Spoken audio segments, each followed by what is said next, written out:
Hello, everyone, and welcome to WVC Live Presentations at the Plaza, coming to you live from the expo floor at the 86th Annual Western Veterinary Conference. I'm your host, Emilie Barta.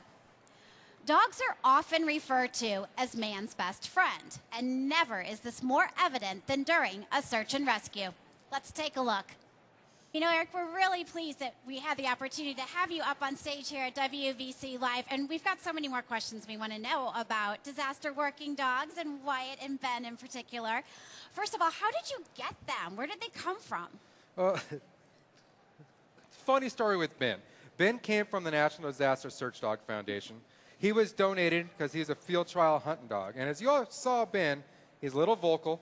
He's a lot of energy. He was a little bit too much of a dog to be doing field trial where they went, bingo, light bulb, this dog is a search and rescue dog. So that's how I ended up getting him through that foundation. Now, Mr. Wyatt here, unfortunately, ate a unstuffed toy, and he swallowed it. And he was unfortunately going to be put down at my wife's practice, and we rescued him. So after a little bit of rehab, boom, he has a job. He does have a job. And it's not eating an unstuffed toy anymore. And it sounds like he really, really likes his job. But how do we know that for sure? How do we know that Ben and Wyatt really love to go to work? Well, most of us don't like to go to work. I mean, as a firefighter, I love going to work. These guys love to go to work. Why? They get to play with this stuff.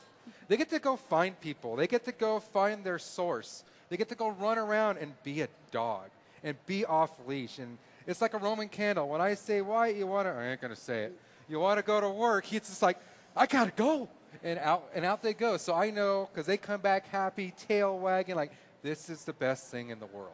That is so wonderful that they're able to speak to you. Hey, you speaking? On cue, Here, you want right? to talk? There you go. Yeah. and let you know that. But before Ben and Wyatt went to work, they had to learn how to do this. So talk us through the training process for Ben and Wyatt. And they're certified. Where are they each at in their certification process? Well, with Ben, it took us about a year to get certified through FEMA and through the state of California. It's a 40-hour-a-week job. I mean, yes, I was working as a firefighter, but it's constant work. It's constantly going out there and adding an extra 5 minutes of training. So it took about a year with Ben.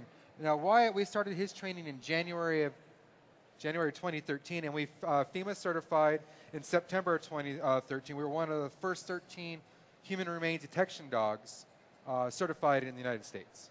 Wonderful. Have they been out on any searches? Well, Ben's been on 9 searches, and I'm happy to say all 9 searches were positive outcomes. Everybody came home that went out.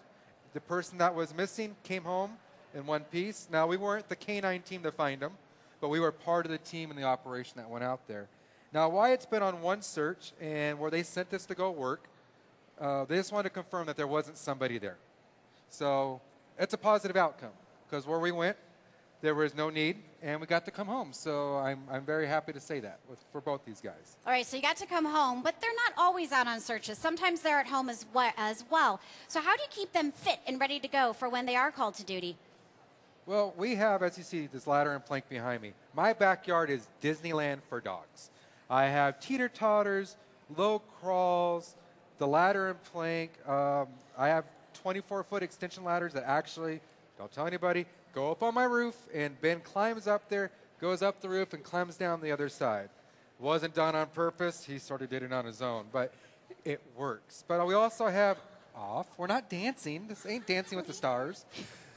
We also have ratchet straps where our dogs where Ben will climb on the ratchet strap to build the core strength. And we use balance balls, and we use discs. Everything that we do for our dogs is all about fitness and core strength. And it really actually goes back to one reason why we're all here in the veterinary community is what the veterinarians and what the technicians do help support our dogs. I mean, what you all don't understand is you have more contributions to working search and rescue dogs than you could probably ever imagine.